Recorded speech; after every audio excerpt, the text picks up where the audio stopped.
بعد انقطاع كتير يا جماعة. والله دور البرد اللي كان من بورفؤاد ده يا جماعة كان صعب جدا جدا، يعني ربنا ما يكتبه على حد. كان دور تقيل تقيل وداخل في العظم، فكان صعب جدا، بس الحمد لله عدت على خير.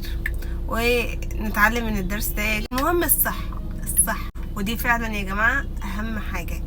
يعني أكتر جملة أو أكتر آية كنت بشوفها وأنا تعبانة: خلق الإنسان ضعيفا ضعيفا ضعيفا. فيروس قد كده لا يرى بالعين المجردة كفيل يهد بني آدم طول بعرض وينيمه في السرير ما يخلوهوش يقدر يتحرك.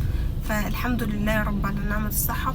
ربنا يديم علينا صحته وستره ونعمته وفضله، وما يرفعش ستره عننا أبدا ولا صحته عننا أبدا أبدا أبدا أبدا أبدا. ربنا يحفظكم جميعا.